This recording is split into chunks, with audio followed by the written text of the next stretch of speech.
What's up YouTube, Johnny here from Some Wonders, and today I want to go and show you my June 2016 Archfiend deck profile.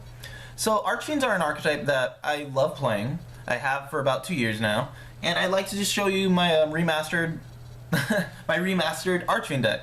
So I've been actually commenting with people on my previous one, and honestly that helped motivate me to go and show another one, a new remastered version if you will, because I've been typing around going like, oh I changed this, I changed that. So I was like, you know what? I'm just gonna make a video. It'll go and help show everything. So, I'm still running 3 Archfiend Heiresses. She's the heart and soul of the deck. When she's sent from anywhere to the graveyard, she could go and her effect will go activate, which allows you to search one Archfiend card from your deck to and bring it to your hand. Great way to go and resupply your hand.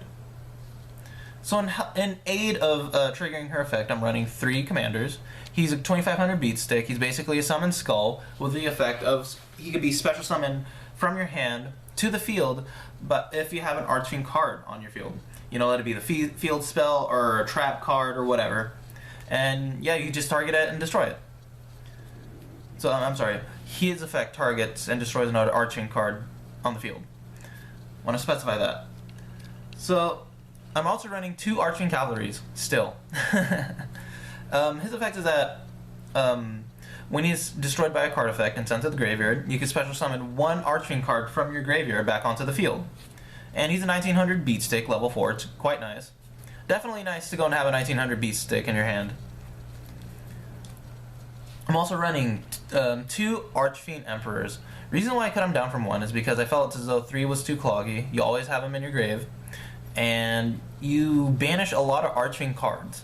You know, so it definitely doesn't help having 3 of them on the field, and you could go and use his effect, but you only have 2 cards in your graveyard. So, you know, that's why I like to running 2, because 3 was too cloggy in my opinion. He is destroyed at the end phase if you normal summon him, so that doesn't help if you want to go and have field presence. So, you know, that's why I cut him down to 2, because I was trying to fit so many other things in, which you'll later see.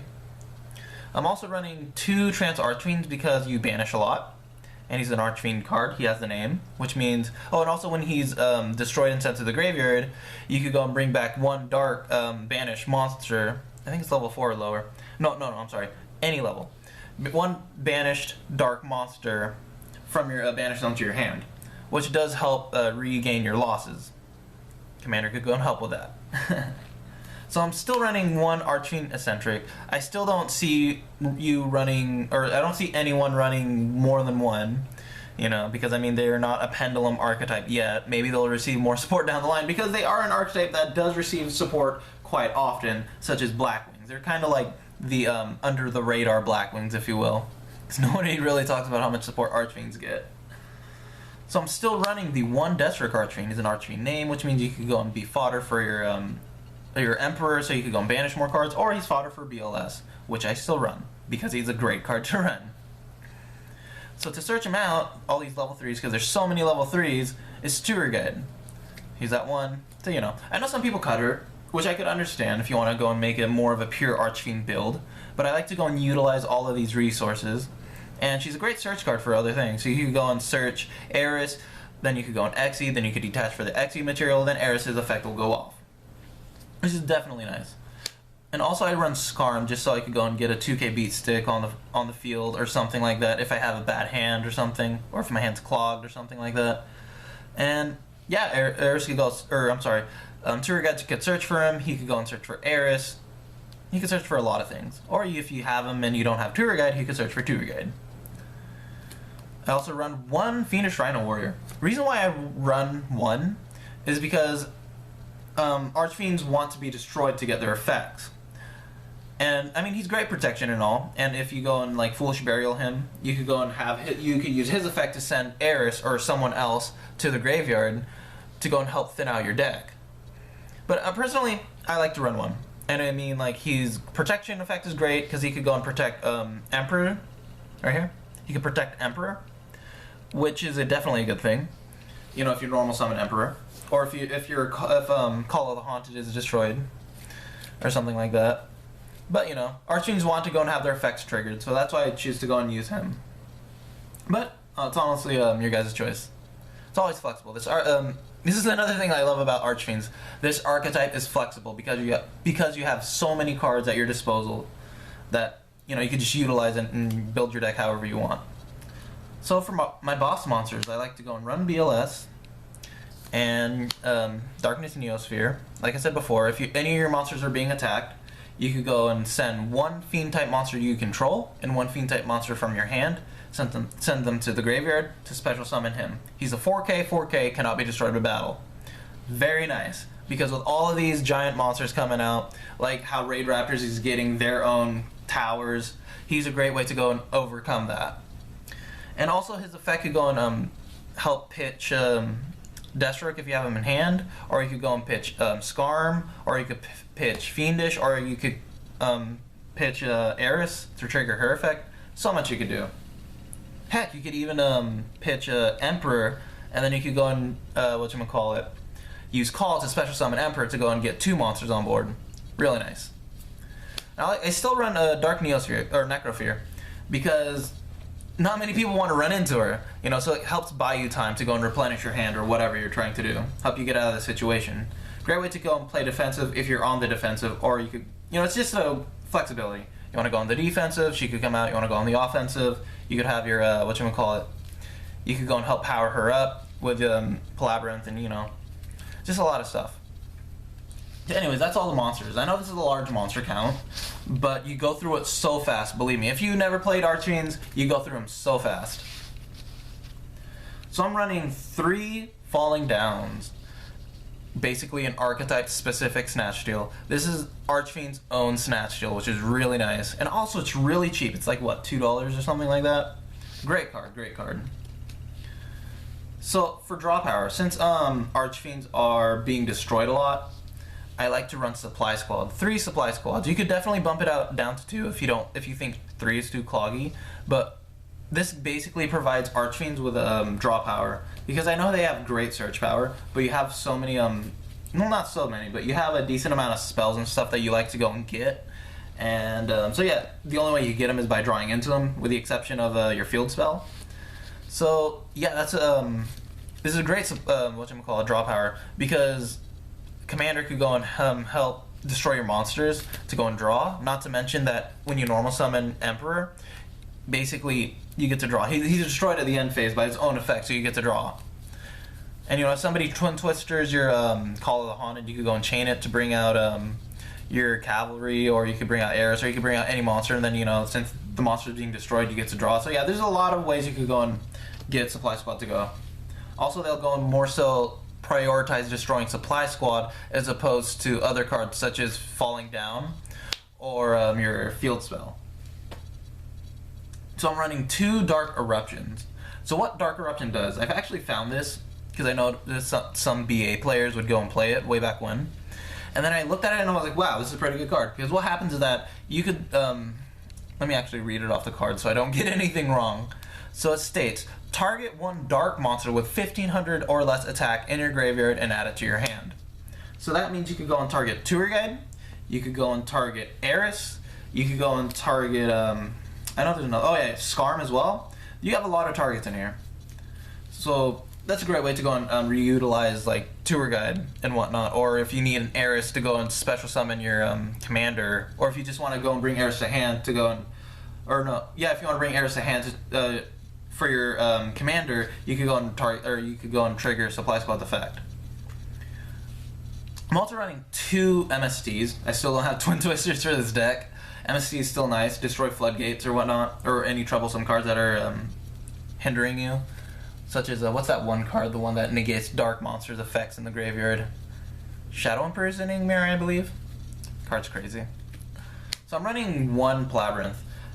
I didn't really feel as though 3 were necessary because it gives you the 500 boost, and honestly I don't really use its second effect, which I probably should.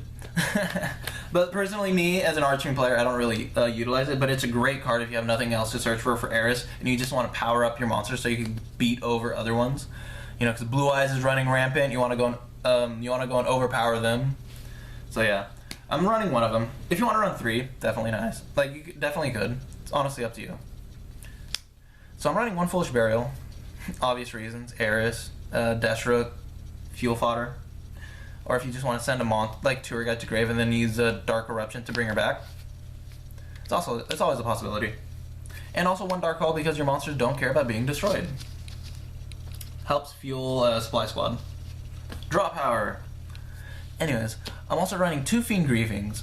So if you want to go and send back any cards that your opponent has in the grave, like for example, if you're going against a Blue Eyes player or something, you could go and activate Fiend Griefing, send back their Blue Eyes or whatever card they pitch to the graveyard, and then you could go and you could chain it to Silver Scry. So, and also you could go and send one of your monsters from deck to grave, which Heiress or whatever. Or you could go and send Emperor so that you could go and later activate Call of the Haunted to bring him back. And I'm also running 1 TT. Monsters don't care about being destroyed. Great way to go and screw over your opponent. Yeah. And also I'm running 1 Bottomless and also 1 Compulse. So yeah, those are the only traps I'm running. They're not really a trap heavy deck, but it's always nice to go and mess up your opponent.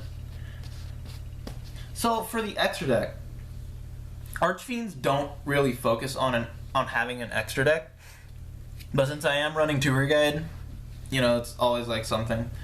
They're not exactly reliant on it, but it's always nice to have it. So I'm running 1 Zenmaines, 1 Leviar. It's honestly, the extra deck's honestly up to you. You could go and use it however you want. These are basically, just take these as recommendations. And I'm also running 1 Giga-Brilliant. Reason being is because it's a light. It helps with BLS if you don't want to go and bring out Desrook, or if you banish Desrook for your Emperor or whatever, or for Necrofear. So it's always another light that you could use. Yeah, it's wind. Grenosaurus is also an option, and when you don't really need them, like if you, for example, say you use Leviar twice, or if you use Giga-Brilliant twice, or if these guys are just of no use to you anymore, you could always go and use Downerd to go and help beat over other monsters. She does have piercing, by the way. And if you ever have the opportunity to go into a rank 4, because this isn't exactly a rank 4 deck, just staples are nice, like rank 4 anything. Yeah, I don't think he got that shot. Sorry. So yeah, rank 4 anything. It's honestly up to you. If you have the opportunity of having 2 2 commanders out, and you just need to go and quickly pop some monster that's getting in your way, such as like a Marshmallow or whatever the heck you run into, Gauntlet Launcher is an option. Rank 6, you could go. His effect is not once per turn, so you could go and literally target 2 monsters your opponent controls and pop them both at the same time. And if you have your Necrofear and BLS, but they're like Fiendish Chained or something like that, so you have the option of going into a rank 8, or if somebody just negates Commander or Emperor's effect of only allowing Fiend type monsters to be special summoned, you could always go into a Felgrand, or you can go into a Heliopolis, or any other rank 8 you please. So yeah, just take this as it's not a set in stone extra deck. This is honestly up to you. The extra deck is where you could just go wild. These are all recommendations, as I said before. So yeah, that's the deck profile, but I do still want to go and show you something actually before I forget. These are other cards that you could go and keep in mind if you want to use them or something, because I've received so many recommendations on my previous videos, deck profiles.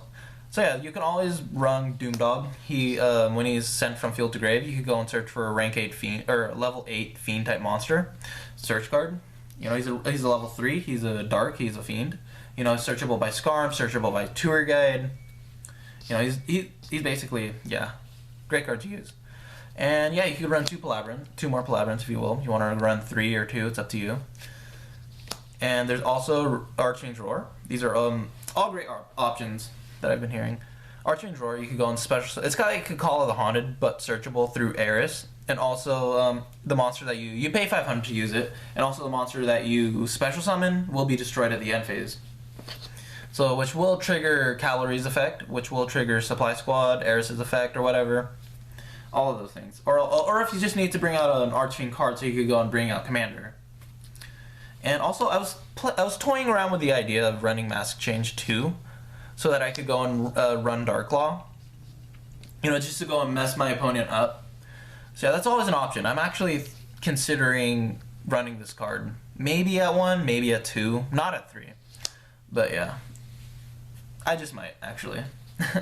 So yeah, That's my Archfiend deck profile. Please, in the comment section below, tell me what you think. I do love hearing your guys' recommendations, and I do love hearing feedback.